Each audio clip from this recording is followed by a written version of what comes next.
Hello there, Father Geoffs speaking. We're gathered here today to witness the unholiness that is obituary. Spencer Henry and Madison Reyes have risen from their graves for one night only. Plumped up with formaldehyde and perhaps a little bit of Botox, they've gathered you here for an evening of science, death, and hot girl energy. We'll begin our service with the traditional obituary hymn. On this show, we cover some sensitive topics. Though the obituaries may be outlandish, the people are real. Names have been changed or omitted in order to respect both the deceased and the survived by. While death is no laughing matter, some petty last words can provide some pretty entertaining comic relief.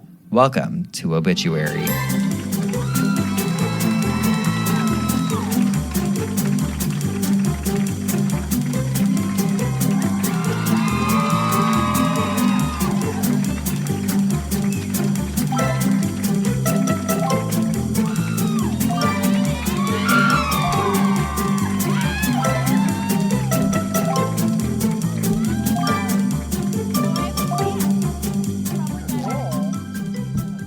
Better that I have a stand.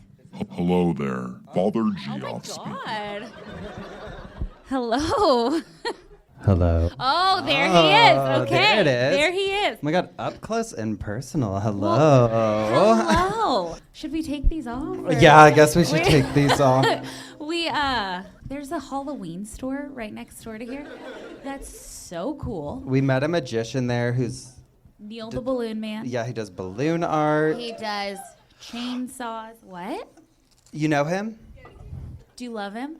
He's a star. He is a star. So we saw these and we're like, God, Gotta have him. we gotta have them. This is Best not. $80 we ever spent. I know. This is not our first time in a loony bin, We'll do. as you guys probably know. Yeah. We're no stranger to a loony bin. Both of us, yeah, so I feel like this isn't like cultural appropriation or anything because Crazy white yeah, people. we've been there. Yeah. The reveal. Oh my gosh. Okay, how many of you actually are from Tulsa? Woo! Okay, and how many of you are from other places? Oh my god. Okay, like where? Like Yeah. all Oklahoma? Or like Texas? Arkansas. I was just there. Arkansas. You Missouri? Saw some shit. Oh my. Kansas? San Diego? San Diego? Oh my gosh. Oh my Oh, gosh. are you sad about it? Okay. We love it here. We do. We had so much fun. Were any of you at our book event last year? Yay! Oh my I know God. some of you look very familiar. Yeah. Definitely. We're seeing some familiar places and faces. This lighting is fucking me up a little bit. Yeah, it's a little I didn't bright. We realize can how bright it was. Turn it down a little. Come on. We look better Dark. in the dark. Yeah. Yeah, that's for sure. Okay, wait, we've had so much fun. We woke up at 5 a.m. in Tennessee today. And Yeah. we got here and checked into our hotel. And last time we were here, we really wanted to go to... Well, welcome to Obituary. I'm Spencer Henry, and this is... What? This is Madison Hello. Reyes. I forgot to do that part. We wanted to go to the fucking Outsiders Museum. As you can see, we made our own little lineup. Where are you? Well, I've disappeared. But today we actually got to go to the Outsider Museum. Have any of you guys been there? It was fun, but there was like There were characters. a lot of characters. The women who were in the movie. Yeah, there were some women working there who were in the original movie, and they let us know. They said, I don't give a fuck who you are. They were like, you see that scene where that Mustang's driving around the corner? I'm the girl in the blue sweater. Okay, so we've been humbled. The star power is strong here. You want it? Well, I just wanted to say they made sure to tell us that they were the talent. They said, oh, we're working here, but we are actually talent. And we loved it. Loved it so much. So if you guys haven't been, you absolutely should go. Yeah. Okay. Highly recommend. Get down to business. Let's get down to business. Well, you want to get down to business. You want to talk about what happened last time after Tulsa? I don't really want to talk about it. We were talking about it earlier. We get fucking sick after we travel. I'm sure. Like some of you stomach do. problems, you know. Yeah, like terrible. Are you guys eating tonight? Like, are you guys ordering? Did you guys order food? Okay. Some of you. Okay. You're all in the right. front row. They're in the splash zone. Oh, yeah. Get ready. We don't feel sick tonight. Yeah, no, not at all. When we left New York last year, it was terrible. Had the worst food poisoning of my whole entire life. Thought I was going to die. It was terrible. And then when we left our book tour, so after Oklahoma, we went to Texas and then went home. I had don't make me tell it. It's so much easier when it's just, us in the office. I ate spaghetti squash, okay, guys? I was trying to be healthy. I've been on a health journey.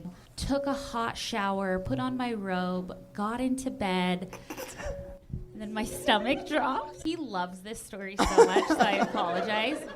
But I was laying in bed. My husband was off doing something else, thank God. And I was like, fuck, man, like I have to fart so bad. And I rolled over. And like, I was like, but you know what? Like if Sis goes around, like I'm just trying to keep the romance. Like I blow ass, but like, I was like, I have been home for a while, or I haven't been home for a while, so I'm gonna try to be cute. And so I lifted my butt cheek up, because I was like, it'll just be like a little, I shot spaghetti squash out of my asshole onto the bedroom wall, stuck on the wall. That's probably why our landlord had to sell. Why we fucking Why moved. she got evicted. Yeah. All over the dog beds, had to throw those out. It was terrible. So I hope True. there's no spaghetti squash on the menu tonight, because I will not be partaking. Spencer, Some people he made me tell it. Some people look disgusted, and I'm just like, I want to know how many of you were dragged here tonight by somebody else. Oh, yeah, we should have asked that. Yeah, it's Sorry. okay. Yeah. Okay. Not too many, but enough to be like, what the fuck did you Yeah. bring me to? It's gonna get worse. What is it? too. Yeah. It's gonna get weird. They should have warned you. Yeah, but you have actually, if you want to put me on the spot, you have some shitty stories. Which one? Oh, the Del Taco. Have I told this story on here? Do you guys want to hear a terrible story? Okay, so picture it. He's ready. It's like, what, 2013, 2014. I had just moved, or I was like in the transition of moving to Los Angeles because I was dating someone that lived there. And I know I was coming from my hometown, the Bay Area, Northern California, down to LA to see him. And I was so excited. I'm driving a 2004 Toyota Corolla with like the doors that I have to tell everyone to lock them when they get out, and like the fucking roll up windows, Yep. I get to this part of the drive, which is known for being like, you're just going up into the mountains and there's fucking nothing there. And so right before I stop, and I'm going to get In-N-Out burger, and I'm just so excited. It's all I want. I get there, and for some freak reason, it was completely packed that night. There's like a 2-hour wait, they're telling me. And I'm like, I'm not going to do that. So I went to Del Taco. Would you guys have Del Taco here? You guys do? One? Oh. You won't. Close it Don't down. go yet. Terrible. So I go to Del Taco. And I get like a big Diet Coke, and I get just like a burrito or whatever else. And I'm like, cool. So I go up into the mountain, and it's going to be like an hour and a half before I'm like on the other side entering LA. So I'm like up middle of nowhere. It's called the Grapevine. And it hits me like my stomach, and I start fucking just sweating. I'm like, I am going to shit my pants. And you know the feeling, like we've all been there. Come on. You guys all have a story. Like a month ago, yeah. Some more recent than others. Yeah. But I'm like clenching for a good 40 minutes. Like I'm determined. I'm like, I'm not gonna shit in the car. Like, Yeah, you're civilized. yeah, ish. Yeah. I get to the other side and I'm like so fucking close, I can feel it. And it's just, I'm feeling also other things at that same moment in time. I'm like, I'm gonna shit my pants in this car. I'm gonna shit my pants in this car. Finally get over to the other side and I pull off at the nearest exit and I'm looking for like anything. Like nothing is off limits. I'll go to a gas station, like don't care. I just need to blow it up. What if he was coming up here? He's like, you need to stop telling this story. You need to leave. We need to leave. You need to get out. now. We're not that kind of business. So anyways, here I am in just like the most suburban, nothing neighborhood, no fucking anything there whatsoever. There's no gas station, no grocery store. This is my first impression for a lot of you in person, and that sucks. And so I just pull over and I'm in front of somebody's house, right? And it's like dinner time. People are like in their windows and I'm like, I don't know what to do. Like, I can't just get out of my car and shit because I can't just be shitting in the street. So I had that large Diet Coke I told you, right? I emptied it out of the window, fucking rolled down the window. Please act it out. Okay. It's improv time. Yeah. I roll down the window and I crawl into the back seat of the car and I set the cup down. Oh, God. And I sat in the back of the car and I shit in the cup. And then what? And then I wiped with a t-shirt. And then I put that in the cup. It was a big fucking cup. Yeah. Yeah. And then I'm like, I can't just leave this. Like, there's people in their houses. And I was scared that if I did it outside of the car, I'm like, okay, like I'm going to get put on a fucking list. Like I'm a fucking pedophile when really I just have to shit in this cup right now. And so I don't want to put the cup outside of the car. And so I put the lid on it. And then what'd you do? Girl. And then I got back in the car, crawled back into the front seat. It was the most shameful moment I've ever felt in my life. And you know what? Look at you now. Look- Years later. Now I'm at the Loony bin in fucking Tulsa, okay? With hundreds of thousands of Yeah, if you're people. listening at home, you Oh. can't see, but there's Yeah. probably close to 30,000 people in Yep. this room right now. And Yep. sold it out. Sold it out. And then there's closure. I went back towards the freeway on-ramp and It's I not good closure. threw it out of the window. I know. What am I? I'm not gonna Allegedly. I'm not gonna allegedly did that, and I'm not gonna drive around with shit in my car in a cup. But it probably hit somebody's windshield. And that was their journey in this life. That was a sign. that was a sign for them. Yeah. God. Maybe they're like, yeah, I need to turn my life around. You look Shit's- good standing up there. Standing up? Yeah. Should I just like a stand-up. stand-up comedian? Yeah. It's giving that a little bit? Yeah. Cool. Cool. Oh, we did look at the Halloween store for like magic stuff that we could do for you guys. Yeah. But we're not that confident. Too advanced. Yeah, Too there advanced. was like fake cigarettes and like a snake, and it was too. But if you're listening at advanced. home, we came out doing some magic Oh tricks. my God! Yeah, Madison did a Benson Boone flip onto the stage. that's what fucked up the microphone. Yeah, It's there's terrible. pyrotechnics. It's crazy It's in crazy. here. It is. God. So, what did everybody order tonight? A straight jacket. Anyone? Spaghetti squash. It's a good. Yep. Del Taco. Oh my God, the my God, lobotomy. how Wait, that's cute. fun. There's like fun names on here. Oh yeah, laughing gas. So there is a fucking drink called the straight jacket. Oh my God! Wait a second. You want one? I can't have vodka. Oh, I could. Oh, they do have the ranch She one. cannot have vodka. She will fight. I'm allergic, okay? I'm allergic. What was the joke? Wait. Oh, every time I have it, I break out in handcuffs. Okay, so we love to read a little Am I the Asshole to kick things off at our shows and on our show. And I have one today that You have letters all over your head. I do? Yeah. Cool. It's Okay. different. I have one today that I cannot wait to read. I love it. It says, Am I the asshole for refusing to pay for a headstone? My female 42, father 76, passed away 2 months ago from heart failure, and I've been dealing with the aftermath, including legal threats from the funeral home, the same funeral home who have caused mayhem since taking possession of his body. Okay. I should have known from the get-go that this wouldn't be a smooth ride. Upon my 36-year-old brother and I's first meeting with the receptionist, we'll call Mary, she exuded an aura of absolute filth.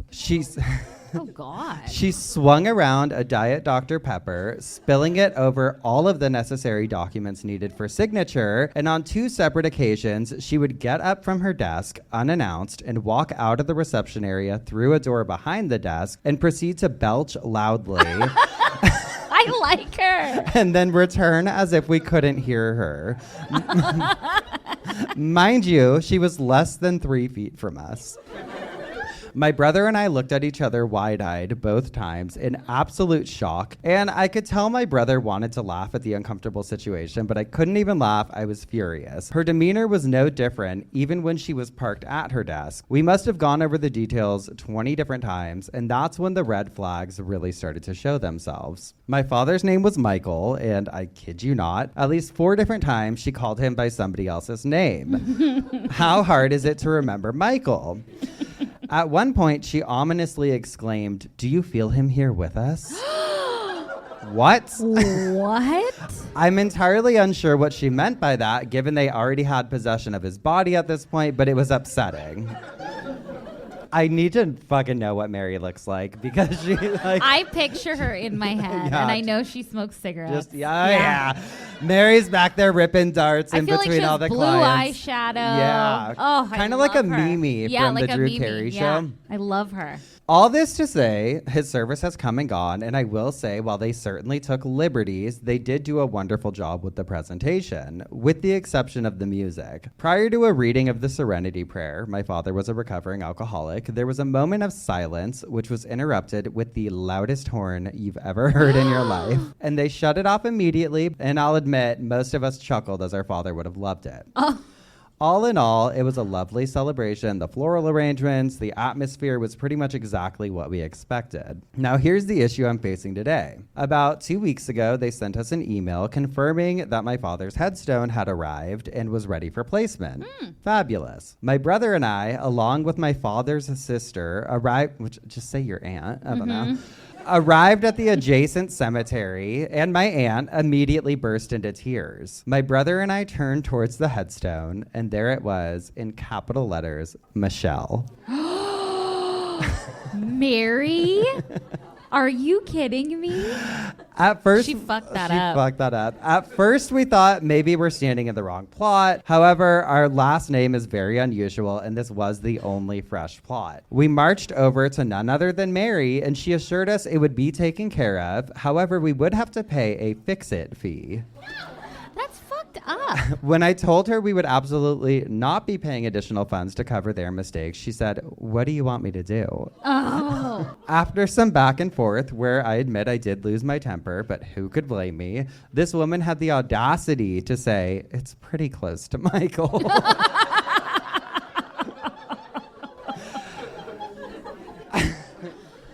I had to walk away and let my brother take over. They've agreed to partially waive the fee. However, we would need to pay for an additional installation. I've never heard of such a thing in my life. So, Reddit, would I be the asshole if I refused to pay the funeral home for their mistake? No. No. I would raise hell. Hell. Just the principle of it. That's terrible. Mary, though, she doesn't seem like someone that you can, like, go up against, though. I know. I feel like she would be like, Ooh, and? honey, what? Yeah, I don't know what to tell you. It's a letter off, babe. I don't know. Okay. Oh, fucking Mary. Yeah, fucking Mary. Yeah, So, no, not the Not the asshole. asshole. I wish we had our fucking gavels with us. I know, but we carried on suitcases Yeah, and little bags. Too much stuff. We started a book club, by the way. Yeah. So we have a bunch of books in our Yeah. suitcase. Yes, we're gonna learn Not to ours, read, other and then people's. we're gonna and then we're gonna do it. Yeah, first learn to read, and then yeah. Well, we actually did. We read a little bit of Psycho today. We did on the plane ride it was here. good. Yeah. It was really good. And all this stuff about the airports, they're saying right now that it's not working. It worked fine for us. It was fine for us. Yeah. Knock on wood for tomorrow, but it was fine. Yep. I Yeah. don't know. Anybody air traffic control here? Okay. I didn't think so. Tons of people just raised their hand Yeah. right now. Oh, You can't yeah. see at home, but Yes. statistically, there's a few in here. All right, well, let's get down to business, Madison. Let's do it. I have a little side bitch. Hit it. Yeah. For a Tulsa man. And this was self-written. And it goes, well, Tulsa, you finally did me in. After decades of dodging tornadoes, questionable fair food, and every pothole on Route 66, I've gone to the big quick trip in the sky. I was born and raised right here in Tulsa. Proof that you can survive on QT taquitos and Stillwater beer longer than most doctors recommend. I once tried to climb the Golden Driller just to see if he had a six-pack under that jumpsuit. He does not. What's the Golden Driller? I guess it's like a monument, right? Big statue. Where can we see that?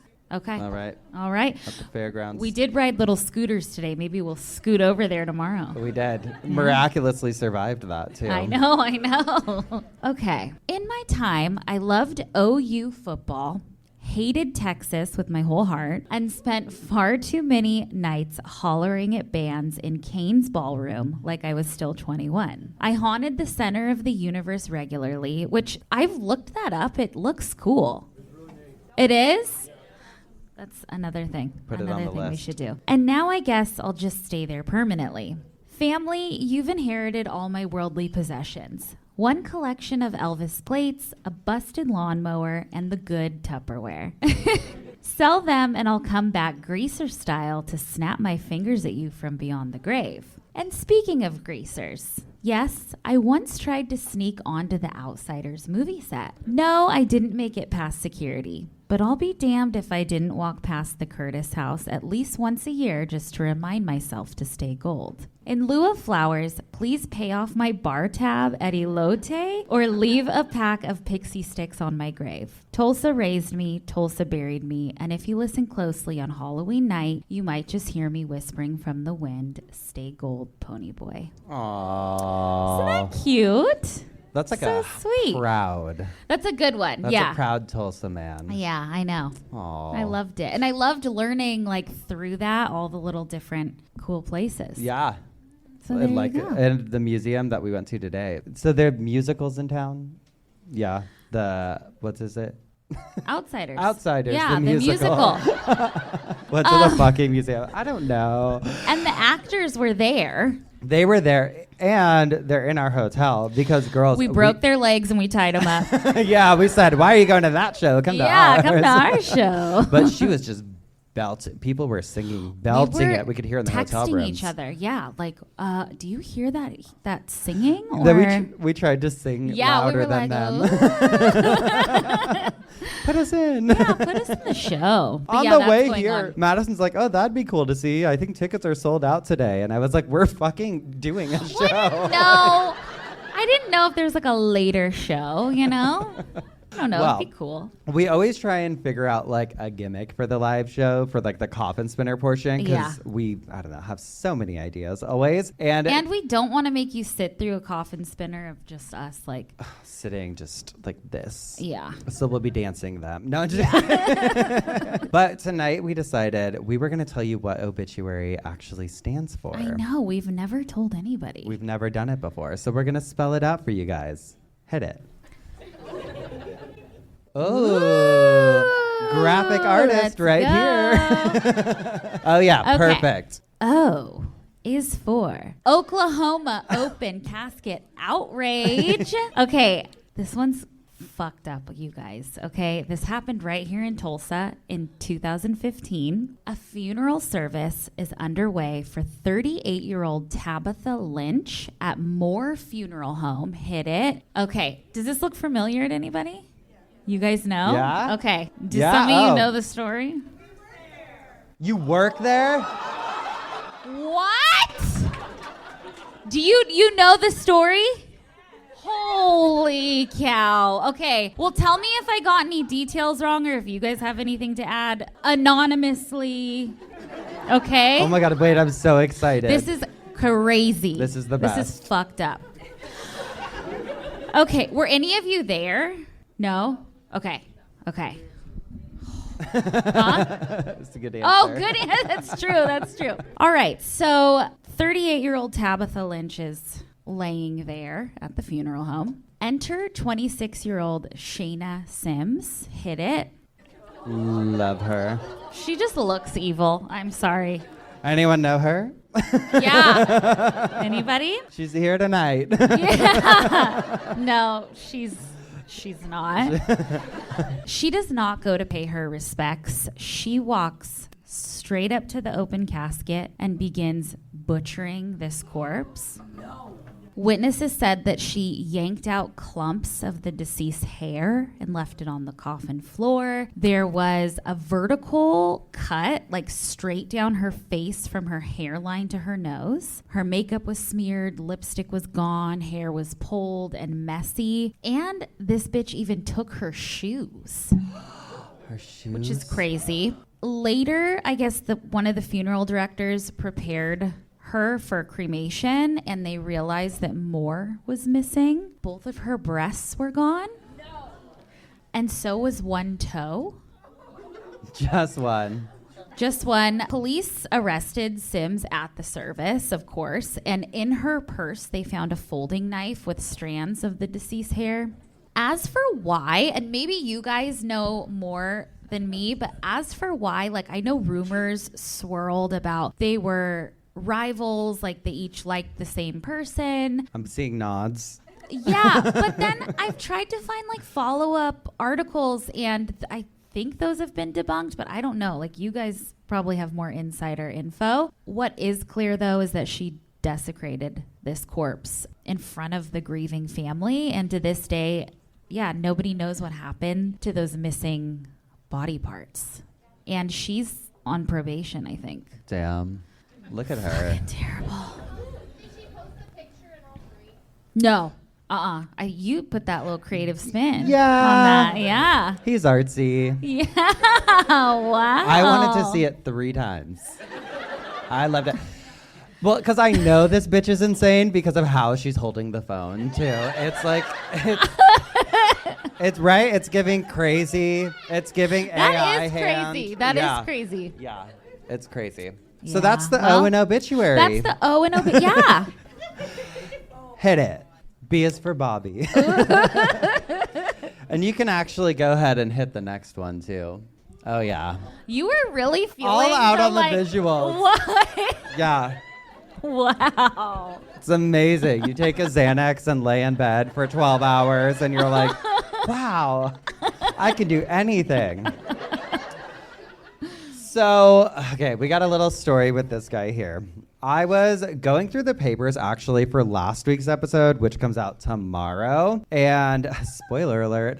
And I was talking about a bunch of funeral directors that did fucked up things. Well, everything except for like what they should have been doing. But I came across an article about this guy here. His name is Bobby. And Bobby was a funeral director. He owned the Barber Funeral Home in Robertson County, Tennessee. There are, I feel like, so many different jobs you can slack off at, right? Like there's so Yeah. many jobs that have like a little wiggle room with what you're doing, or you're like, I can put that off for later, Yeah. or like no one's gonna know if I skip that part. Right. But I feel like funeral directors, like you gotta be on your game, Yeah, right? absolutely. And so I don't want to blame the family members of the victims in this story for not noticing, but the red flags were kind of everywhere because basically what Bobby would do is he would have these grieving families come. He's like, oh my God, we're going to give them like this beautiful service. It's going to be incredible, better than any service you could have gotten anywhere else. But he always tells them, he makes sure to tell them, like, you don't want to see them be lowered into their grave. Like, he always tells the families this, like, it's going to be really triggering for you. It's going to be really just a sad, sad moment. You don't want to see it. And the reason that he was doing this is because Bobby, he was kind of like eco-conscious a little bit, we'll say. Eco? Yeah. Okay. As soon as the families would leave, he would sometimes lower into the ground, but he would pull those suckers right back out. Oh, God. He would toss the bodies back into the holes. Okay. And then wipe down the caskets and put them back on the show floor. Got it. So you take the money for the casket. Yeah. Okay. What's kind of smart, Loki. I'm Loki a little smart. I feel like he was gonna know, you know? Yeah. There were some people that got to keep their caskets, but they were just dropped into their plots like fucking sideways. Oh, God. And their bodies, because, you know, we start decomposing and stuff, it would just kind of spill out the sides of the caskets. Oh. Well, I'd be pissed. Imagine you're just trying to fucking rest in peace and then you're just... Yeah. going. But also, I am a side sleeper, so I feel like maybe I'd like it a little bit, like a little sideways action. What I wouldn't like is finding out that not only was my loved one not buried with a casket, it is worse than just dropping the bodies in there. They were buried with wrappers, like they found Taco Bell wrappers with the bodies. Hit this next slide. This isn't real, but Oh my God. One family member found their loved one with a fucking bucket on their head. Yes. And there was one woman who was interviewed, and her family member was buried there. Her name was Mary Masterson. Mary. And now she's out for revenge, working at the other funeral home. Yeah. No, but this woman found soft drink bottles in the casket with her mother's body. Del Taco, big gulp. Yeah, full of shit. Okay. She told the press, I could very easily have him killed. All it would take is one phone call. My mother is not a garbage disposal. Yeah. And this went on for years, you guys. He was like... We'll get into it, but... He's crazy. There was a man who was buried here, and his name was Danny Pith, and his relatives knew something weird was going on, I think because of how Bobby was acting about the burial process. So this one guy actually sits out and spies and is like, I'm going to watch to see what happens. Like, why was he trying to get us out of here? And then he noticed that he was one of those unfortunate people who was just kind of tossed in the hole. And so he goes to the authorities and he's like, you guys need to exhume Danny's body. Like, we want to see what's going on there. And I want to prove to you guys that he wasn't buried with his casket. And what do you fucking know? They dig up this guy's grave. They not only find his body just chilling willy-nilly, but they also find just a ton of used vacuum cleaner bags down there and bags of hair, which is concerning on so many levels. But the jig was up at that point. They started exhuming other bodies, and there were bodies just being dumped left and right. There was people that were buried 2 to 3 feet deep. Oh my God. Yeah. So one rainfall, you're going to fucking start coming back up. Yeah. And he, for some reason, was just willing to admit his guilt right away to authorities. And they sentenced him to 28 years in prison, which I was like, you know, well, you desecrated all these bodies. Fuck around and find out. Yeah. Well, because so many times, like we talk about on the show, people do these heinous acts with cadavers, and they're just like, let's let them out. Yeah, or little probation. But there at the prison, he proved to be an even bigger piece of shit. Oh, God. Because for some reason, they allowed him to volunteer at the nursery at the prison. Oh, God. Yeah. So, like, when people would bring in their kids for a visitation or whatever, the kids could go play in this nursery with fucking Bobby, right? Like, okay. And he was doing things to the kids. Yep. And he ended up staying in prison for the rest of his life and passed away in 2017, still incarcerated, and we hope he's rotting. He's trash. Trash. He is the trash. The trash buried with the bodies. Put a fucking bucket on his head. Put a bucket on his head. Okay. Well, let's OBI. You know what? Obituary is full of like, there's fun, there's Uh-huh. dark, you know? So I is for inventions, and I think that's so fun. So inventive of you, Madison. Well, we do love an invention here We at the do. show, and we really, really like to look at patents. So the first one I have for you is a doubtful death coffin. This particular one is from 1843. A man named Christian Henry Eisenbrandt patented what he called a life-preserving coffin. And it came with a spring-loaded lid, a breathing plate over the mouth, and a wire attached to a ring on your finger. So if you happen to be alive but buried, like even if you twitched a little, the lid would spring open like a jack-in-the-box. And then it even had this like forehead lever, so you could bonk your way out of it, like if you had to. I mean, this was a real thing. We That know feels they were embarrassing. burying people. I'd rather just suffocate in my. I know. I don't know. I have too much pride. Well, you Just- know, I have that lump on my forehead already. So who Yeah. cares? Yeah. You got that You guys built-in can probably protection, see baby. it. You know, I went to the doctor for it. You know what it is? It's just a lump of fat. He's like, there's nothing wrong. Like nothing. It's just a lump of fat. Huh? You learned something new. Yeah. Now you guys are going to look at it the rest of the night. Okay, hit it. This is also another like safety coffin. This is how most of them looked, like the patents for these. So I guess you would just like pull that little string like, help me, Is you that know? his chin or is his tongue out? No, maybe. I would love that. Funeral directors back there? Any Yeah. guidance? Okay, next one we have for refrigerating a corpse. This one I thought was cool because it was just like a little thing that went over their torso and head. Yeah, and it was, I guess the whole thing was, it was shaped to fit over the chest and stomach instead of the whole body because it would save ice by chilling just your guts instead of your whole body. Because, I mean, that's where shit's gonna, you know, happen first. So we've got that. Okay. So just fuck the legs. Fuck the legs. Wait, I was telling you this, I think yesterday or the day before. I saw something about like, Oh. maybe someone can answer that. Well, I'll probably have just so many questions. Mm-hmm. But sometimes, you know how like in the caskets, they'll only open the top half? Mm-hmm. Is it true? Does anyone know that that's so that the embalmers don't have to embalm the lower half? Not true. Not true? Okay. I would be pissed if they Debunked. didn't. Snopes do my live. I like legs. getting live fact checked. I know. They're like, "Oh, we fucking came here for you guys. I don't know why you're asking us fucking questions. Well, if they listen to us, they know we don't know anything. Yeah, we don't know Madison. anything. We just think stuff's cool.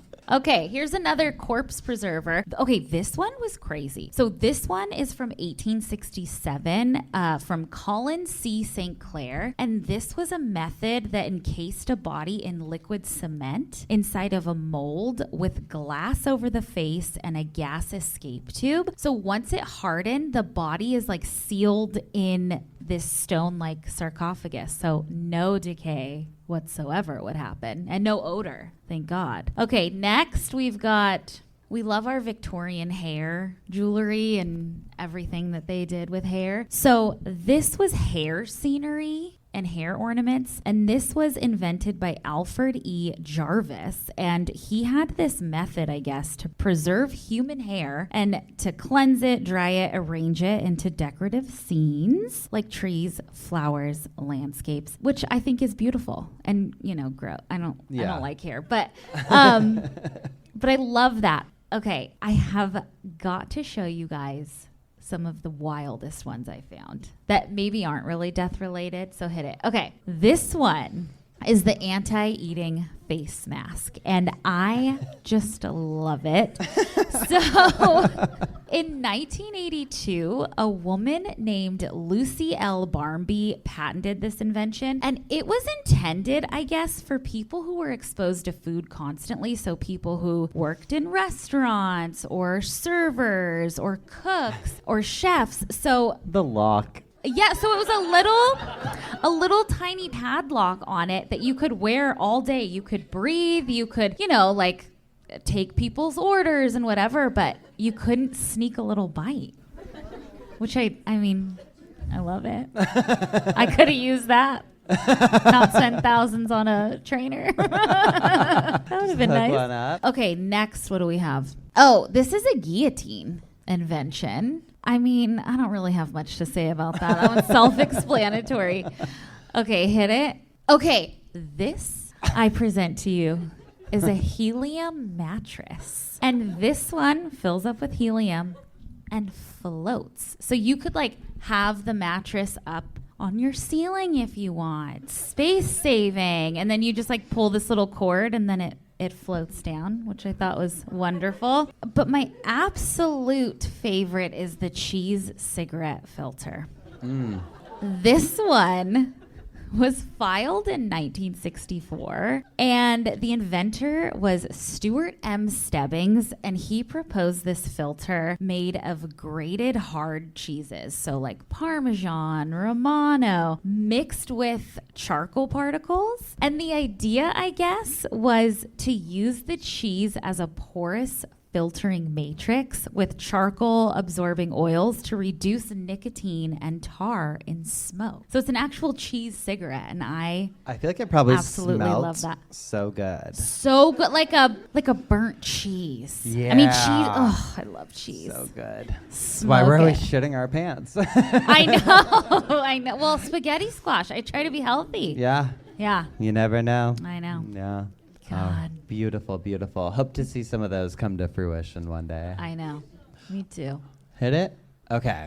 T Oh God. is for taxidermy, which we love. And if you follow me, you know I just love so much, like a squirrel smoking a cigarette. Like I do so many things you can do. Really into the lizards right now. Love the lizards. Love the lizards. They'll put like little voiceovers over them sometimes. Have you guys seen those? Yeah, like I don't give a goddamn fuck. Okay, no. Everyone's seen it. Everyone loved it. So taxidermy, I'm sure you're familiar, but it's the art of preserving an animal's body so it looks lifelike, usually for display, study, or just home decor. And typically the process is after an animal dies, the taxidermist will remove and treat the skin using tanning or chemical preservation, which all I can think of right now is, are you guys watching the new season of Monster with Ed Gein? Yes. The Mother. nipple chair you made? Okay. Anyway. Oh. So they'll usually stretch it over something like a mannequin shaped like the original animal and then put in all the little glass or resin eyes or whatever. And historically, taxidermy was used for a lot of different scientific specimens and museum collections, but it also became just a hobby for people stuffing their hunting trophies, their beloved pets, friends. I don't know, you get it. But like any hobby, I feel like sometimes it takes a few tries to just get it right. Yeah. And so I have some taxidermy finds that I would love to share tonight if we could hit it. Okay. Oh. I love him. He seems excited and he just is here for a good time. Like He's cute. He feels He like kinda the looks like a fun dog. friend. Kind of, yeah. It's kind of giving dog a little bit, but that is a bear, in fact. And we can hit the next one. Who did that? Yeah, who did that to you? Also kind of love though. Like Yeah. I feel like it's just I would love to wake up and just see that. Oh yeah, full body baby. It was loading. Yeah. Oh, okay. Who we got next? Scary. Oh You my don't- God. You don't want to see that sucker Yeah. coming at you in the dark. No. Next. Okay. Oh, is that We a bunny? or- I think it's a cat. And I Aw. feel like we have to give them some grace with this. Because this It's one. not their problem or their fault. No, but whoever did this one, because I They're feel like that was cute. probably like a family pet that they were like, Papa could do it. Like he could do it. Papa. He knows how. Papa could do it. Do it. That's what they got. Okay, this next one is giving royalty. Oh. The tea and taxidermy. The tea and taxidermy. Look at those teeth. I feel like obviously British from the. He's drinking tea and wearing a little hat. I don't. I don't know. Love him. He's a gentleman. I love it. Okay, who's next? This. Oh, is he cut off? Yeah. Oh. Oh. Yeah. Show those teeth, baby. Smile for us. I don't know what this one is. Okay. Could be a dog. Clap if you think it's a dog. Clap if you think it's a fox. Oh, that's a better. Fox. Yeah, maybe a fox. Clap if you think a mysterious third thing. Ooh. Oh, mystery all around. Okay, this next one, I don't know if I love it or if I'm so scared of it. I think he's cute. But if Yeah, you I were like him. okay, picture you were high. What is that? That's a lion. No, not convinced. What do you What guys is it? think? Tiger. An owl? Alf? What's an owl? Oh. Oh, Alf, like Alf? I love Alf. Oh my. Cute. Okay, next. We need the full body on this one because look at his arm. Okay. No, I don't think because look how casual he's sitting with his arm rested up. Mr. fucking cool guy. I'm not falling for it. I think he's cute. The next one we can trust. He's. No, we can't. Oh, fuck! That's honestly, I feel like I wake up more often than not feeling exactly like that. Yeah. That's how I What's going felt on? this morning when you woke me up at 5 a.m. 5 a.m. The shock of her fucking life. If you guys were dragged here and you don't know Madison, 5 a.m. is like when she's going to bed. So getting her out of bed at 5 a.m. was crazy. a I feel task. nuts. Yeah. Yeah. Okay. Next, we have this one. Oh, cute. Cute. Love What's this he one. in? It looks like a Target, like. Shopping basket. Shopping, yeah. And I think that's a football behind him or some sort of thing. Oh, cute. Having Okay. a good time. This next one. Imagine That's if a someone put a deer. picture of you on a screen and everybody Yeah. went, oh. Cute. That's a deer, right? Yes, but I feel like I Oh. don't know what happened to like I feel none of them know do what I know what Papa did happened to but this one. like Papa sat on this one Yeah. after he made it or something. Oh. Okay. Almost like cartoon like zoinks Yeah. like flat. Love the teeth. Sometimes it's just best to let nature do its thing. Mm-hmm. But I also don't know about that because can we hit it? Okay. I feel like it's loading like porn It's in like, like yeah, it's like in the old days when you had to wait for it. I've never seen it. I don't know. But is Tulsa? No, I can't. no. Okay, I'll ask. What, like Utah? Or Tennessee, same thing. When you What? go to watch porn online, Oh my God. it like blocks you from it. Yes. Yeah? Terrible. What's that? You can go to X though. Okay. Workarounds everywhere. Wait, no, I have to tell you about this one because this is a dog named Stucky. And Stucky was a 4-year-old hunting dog who saw some prey and chased it straight into the trunk of this hollowed out chestnut oak tree. And he never made it back out, unfortunately. Aw. And he was found like 20 years later by some loggers that were chopping down the trees in the area, and they discovered him, and they didn't just find bones, they found like his fully mummified body, and his teeth were still like if he was chasing the prey. And I don't know if that's from the decaying or that's just the face he was making at the time.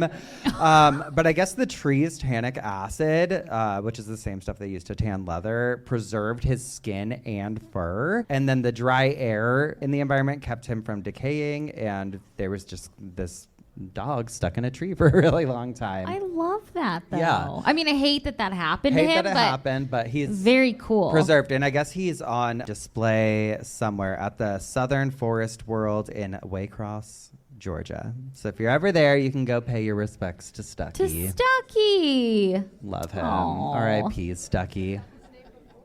Sweet. So sweet. What are we on now? C. Oh, C. Okay. C is for cadaver monument. Hit it. These are, I'll explain it to you. They're these like stone figures that are decaying and they're really gross looking, okay? If you can kind of make it out, I don't know. They're called transy tombs. Transy meaning in transition, as in like the awkward stages of dying and decomposing. These were graves in the Middle Ages, or like, monuments for graves in the Middle Ages. And they're nothing that I would ever want. I would be so pissed off if somebody carved me like this. But like, instead of having a beautiful funerary monument or statue of yourself, I guess nobles paid to have themselves carved like this, like as a decaying, rotting corpse. And these monuments were usually commissioned right before death. So they literally told them how they wanted to be depicted. So you can't really make it out, but ribs are sticking out, sunken eyes, bellies split open with like worms crawling through. And the idea was like a memento mori, like we're all gonna die, we're all gonna do this, which is I really do like that. But one of the most, if you can hit it, one of the most famous, I mean, not that you guys can see it, but one of the most famous is this guy named Rene of Chalon. Probably butchered that, but he was a French prince who died at age 25, and his monument shows him completely skinless and skeletal and holding up his own heart in the air. Some versions even had double layers. If you hit it one more time. So that's the top, and that's like a nice carved effigy of the deceased, and then on the bottom is the same one, but like decomposing and rotting. And these weren't just like tucked away in crypts too, like they were on display. And so people got to see you decomposing. I mean, not really, but they got to see a statue of you decomposing. And I actually had one commissioned for Spencer and I, if you can. Oh, I don't know if you can really see it. Okay, laugh for the audio. Woo! Okay. Yeah. Oh, man. Well, moving on. What do we do? I don't know. Okay, hit it. Can you see that? H is for human combustion, which is one of our favorite things to talk about on the show. In the world, yeah. Gets us in trouble. The best. You can hit it. But it's terrible. Got a visual. To be honest, it's one of my favorite things that we talk about on the show ever. I would love to see it happen one day to somebody. And it is wild if you think about it. It's like, so crazy. What, like just exploding out of nowhere. So I found two new ones that I wanted to talk about tonight, and we don't have images for them because they're from like the 1800s. They blew up. They did. But there was this article that I found in the Bangor Daily News from August 1st of 1892, and it says, Sir William Gull, one of the most renowned of British physicians and surgeons, testified to a remarkable case before the Committee of the House of Lords on Intemperance during the summer of 1886. He talked about a case where a large, bloated man who was suffering from difficult breathing died at Guy's Hospital, and at the post-mortem on the following day, the language gets crazy, but basically this guy's body was just protruding, and they punctured a hole inside of his stomach, and then they lit a match and held it to see like what would happen, I guess. 'Cause, I mean, they were doing fucked up shit. Doctors were not doctors I know. in the 1800s. Yeah. They were just like Well, they kind of do freaks. that with like whales, right? Like if they die, they have to kind of make sure they don't blow up. Yeah, exactly. So that's what they tried to do with this guy, I guess. But they lit the match, and then it just burned for a while with like a blue flame. And they were like, oh, okay. But then I guess it caused him to internally combust. Okay. So I don't know. But that one was like, okay, they did that. But but this one from the Bristol Mirror, April 20th, 1822, 420, yeah. Okay. It says human combustion. There's a remarkable case. A letter from Commercy of the 7th of April states that the widow, Haquin of Barleduc, aged 55 years, who lived quite easy upon the interest of her property, died a few days since in the most deplorable and astonishing manner. We presume that this death is a new example of the phenomenon called spontaneous human combustion. This woman, who was corpulent, which means big, was... Oh. I didn't say it, they did. According to reports, in the habit of using spirituous liquors imprudently. I guess there was a vase in the room with her that was filled with burning coals. Why? And some way, somehow, they think because of how much she was drinking, she also, I think, had some protrusion of the stomach. Yeah. Fucking something happened. This bitch explodes. Yeah. Fully, it says she was burnt to a cinder inwardly. Oh my God. That's crazy. But her extremities were not affected. Oh. The room and the clothing that she was wearing also were not affected. And she basically, spontaneously combusted. That's from the crazy. inside. Mm-hmm. Oh God. Poor lady. A big bummer. A corpulous bummer or whatever. Corpulous, yeah. Oh my God. Oh my Time to go? God. Yeah. Okay. Okay, so you was a little difficult. We had to get creative, okay? We had to bring our doctorates out Yeah. for this one. Go with it. U is for urology. You know, like the part of medicine that has to do with wieners, which is perfect. That's the medical definition, by That the is, way. yes, Webster. We have a graveyard here for you full of wieners. Okay, hit it. Okay, this is a real graveyard. It's a cemetery in Iran, and it's called the Khalid Nabi Cemetery, way up in the Green Hills. An archaeologist counted over 600 of these stones spread across the hills of the cemetery. 600 of them. Some are tall pillars with little caps that look like little mushroom tips. Oh, man. Oh, yeah, look at that. Let Looks me like a little move out of beanie. the way for this Yeah. little There's more chode. there. No, that's not a little chode. That's just the top of one. Just the of tip. a wiener. That one's cute. And then some are rounded like breasts. I couldn't find any of the boob ones. I wanted to. I couldn't find any. Yeah. And I guess scholars say that they're like anthropomorphic, but the whole internet calls them boner rocks. So both are not wrong. But I guess there's like scholars argue like back and forth, like what are these and why are these here? There's pre-Islamic fertility cults, I guess, that it could be, or just like a local tradition. We don't really have like a definitive answer yet. Either way, it's a cemetery of big wieners, and we approve. We love it. On Obituary. Are there more approve this pictures? message. Yeah, I think so. There's, Oh yeah, that one's my favorite. It's so cool. It looks just like yours. I love it. It does. Really does. Oh my God. What? Oh, wait. Oh, time it for A. scared me because I heard some of you go, oh, and I'm like, oh my God, ABC. Like, how are we at the beginning? Okay. I don't know. Oh, because A. Yeah. We did, okay, confession. We did the ABCs one time at a different live show, but this is mostly pretty much in 99% of this show is all new stuff, except is. for this story Oh, here. this story is going to rock your world. A is for agalmatophilia. Okay. That looks like what it is, right? Yeah. Agalmatophilia. Yeah, sure.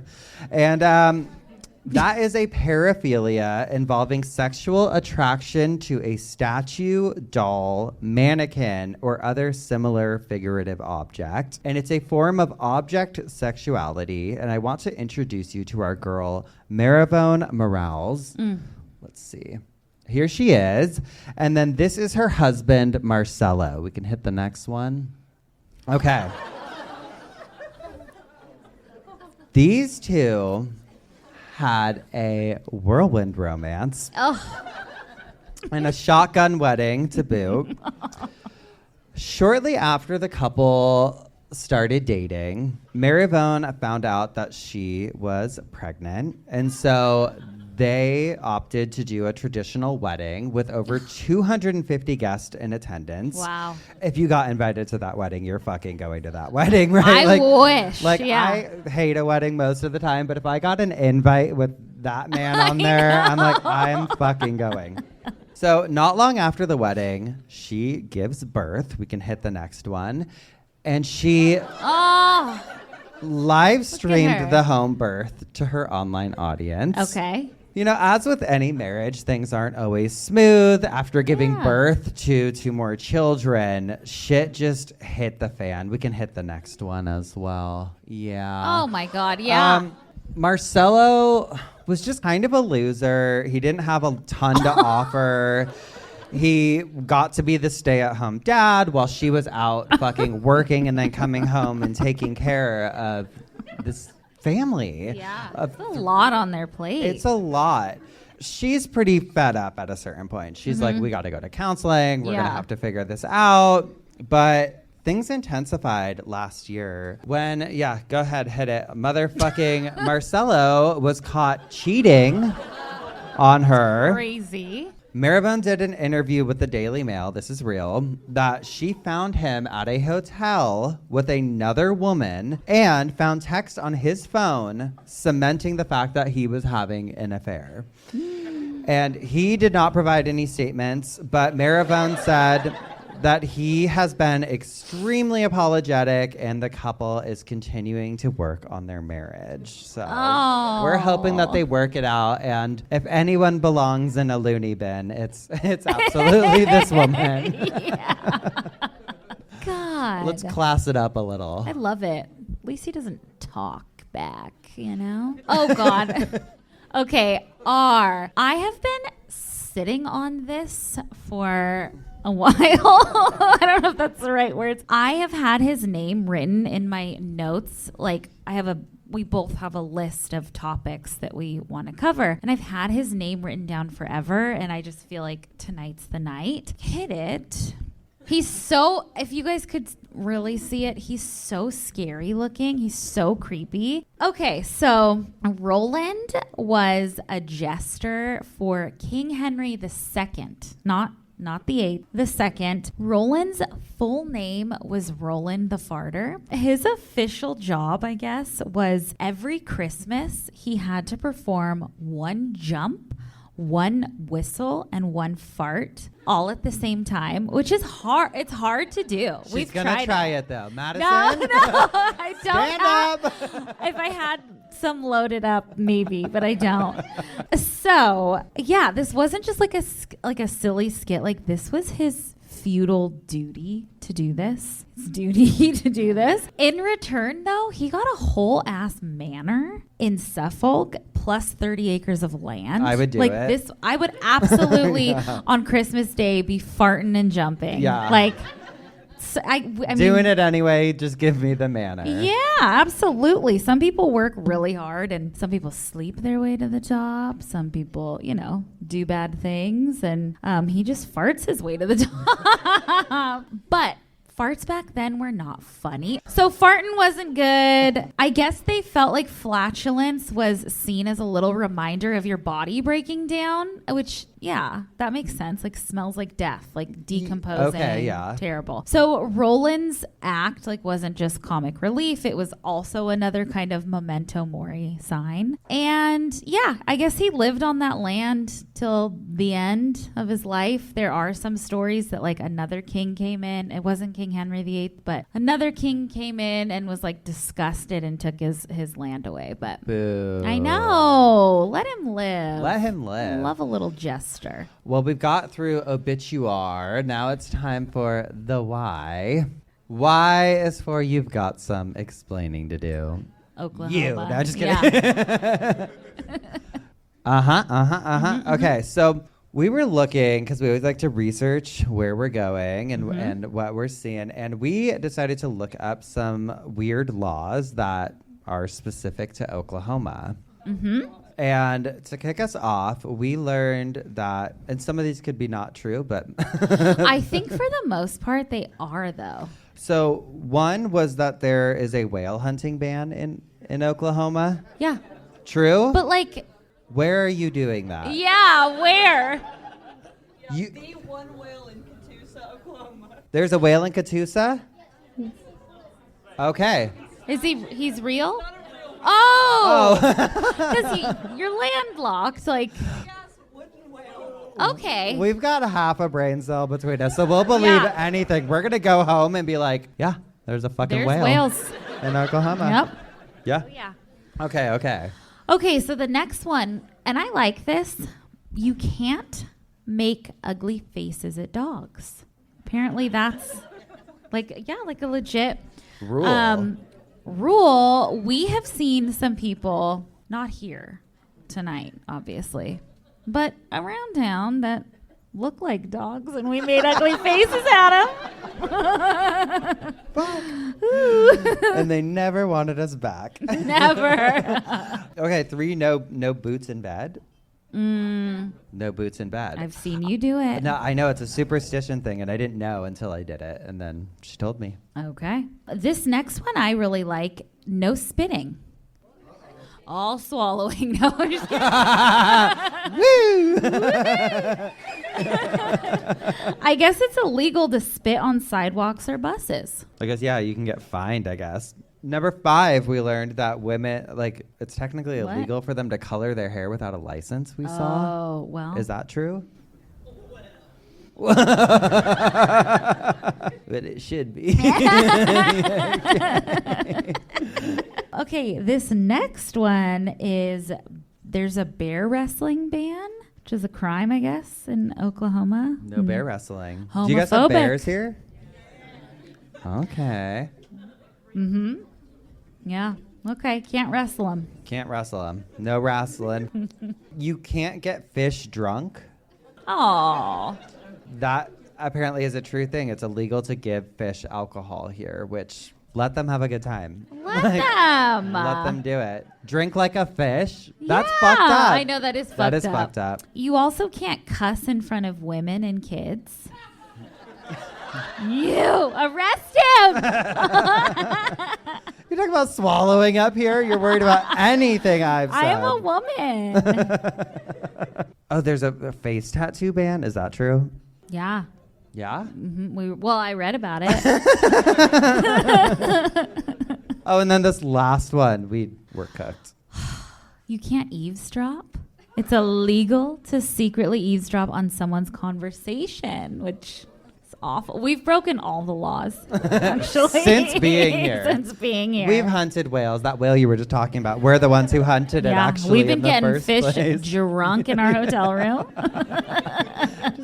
Terrorizing the We've been city. spitting. Yeah. We've been. Oh, cussing, just doing Getting our wrestling face bears. tattooed, Yep. yeah. Everything. Yep. So, fuck it. Yeah. Fuck it, Oklahoma. All right. Okay, moving on.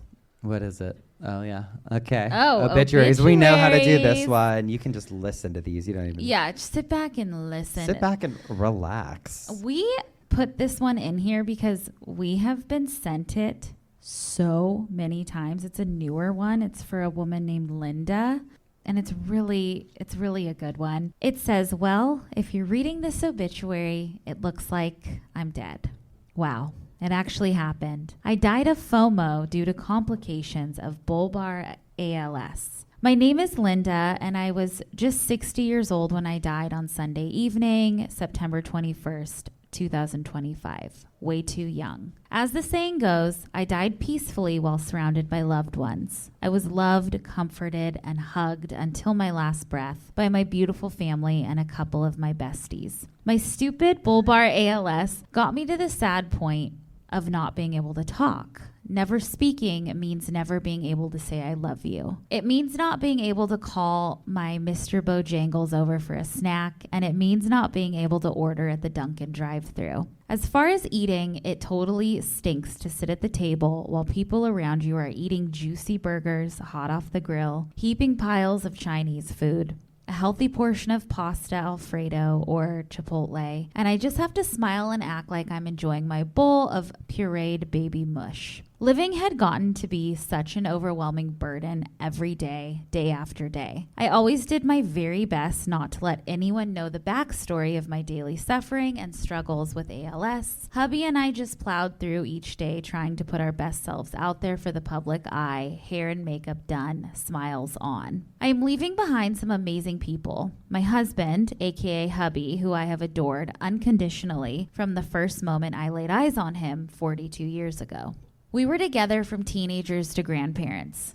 Our marriage was mostly good and crazy fun. We both agreed I was an A wife and he was a B+ husband for a total A-, which is pretty decent for 42 years together. We became a throuple about a year and a half ago. Josie, my respirator, moved into our marital bed. From then on, David woke up next to what looked like a fighter pilot with smushed hair. I had a wonderful family, and they go on and list all of those, but it says, sticking with formality for a moment, I was born on March 7th, 1965 in Boston. Then it goes into her schooling. In 2000, I formally joined the family real estate business and worked there until I was diagnosed with ALS. I kept working through my long battle with cancer 12 years ago. Yikes, cancer, then ALS. Honestly, you can't make this stuff up. I am very proud of the book I wrote about my journey through cancer. Check it out. It's called F Off Cancer. My favorite pastime was being with my family and friends, hence my FOMO did me in. I also adored having fun anytime, anywhere. No matter what I was doing, I had fun. I was a very happy person to the core. I also enjoyed feeding the birds, gardening, playing the piano when no one was home, playing games on my phone, especially Words with Friends. Overall, I think I was a nice person, except on WWF. Sorry, losers. Drinking wine, boating, playing with great friends, walking 9 holes of golf on a lovely day, a half day of skiing, traveling and dancing every chance I could. I lived my life with 2 superpowers. My first of which everyone was jealous, was that I could drink as much as I wanted and never seemed to get a hangover, which I am jealous of that. The real wonder is why I didn't die of liver failure. My second superpower is that I was always genuinely happy and absolutely loved to be with nice people. Please be kind to everyone. The telemarketer, the grocery clerk, the Dunkin' staff, the tailgater, your family, your friends. My last donation was made on the way to the funeral home. They swung my body through Massachusetts General Hospital so I could drop off my brain and spinal cord for ALS research. I sincerely ask all of you, and then she lists donations. So to my earthly existence, I say farewell. It was a blast while it lasted. We sure did have fun. If you were a stinker and a meanie to me or my family or friends during my lifetime, please do everyone a favor and stay away. We don't want your negative drama and energy. Only nice, loving people are welcome. And there it is. Sweet. We were sent that, like, everyone was like, this is the most, like, heartwarming obituary. We were sent it so much, so. Well, mine's not the same. Mine is from 1912. Everyone's favorite year. Yes. No, but I fucking love this. It's from the Cincinnati Post from July 26, 1912. And it says, cigarette smoker dies at age of 185. And this is a real fucking newspaper clipping. And we see misprints when we're going through obituaries all the time where we're like, okay, clearly that's not what they meant. But they fucking double down on this. They said, Austin, Texas, July 26. Jose Calvario, who died recently, lacking only 15 years of the 200 mark, was married for the last time when he was past 150 years of age, still never learned his lesson, was the statement in a letter received here today from Frank L. Watson, an American mining man. Calvario was an Aztec, Watson wrote. He ate whatever he liked, but his poverty prevented him from faring sumptuously. He was a moderate drinker of native liquors for 165 years, according to his own statement, and his memory did not go back to the time when he began smoking the Mexican handmade cigarette. Church records show he was born in 1727. Oh my God, 185. I just See, love- good for him. You got to smoke. Everybody's got to do it sometimes. We had a cigarette the other night, if we're being quite honest. We had 2 cigarettes. 3 maybe even. Maybe they're here with us. Maybe they're in that green room right back there. We're on vacation. Yeah, we're on vacation. That's what we call this. I've been drunk every night. She's been fucking hammering ranch waters like it's nobody's business. No rules. Every night she's cracking them open and she's like, I'm just going to go get another one. And I'm like, do it. I made you bring me one last night. Yeah, I brought her one in bed. Drunk. In the morning, at No, 9. never in the morning. I never get to. Madison, this is an intervention. We're all worried about you. We're all concerned. We love you so much. You're going back to the Loony bin. No, don't make me. Don't make me go.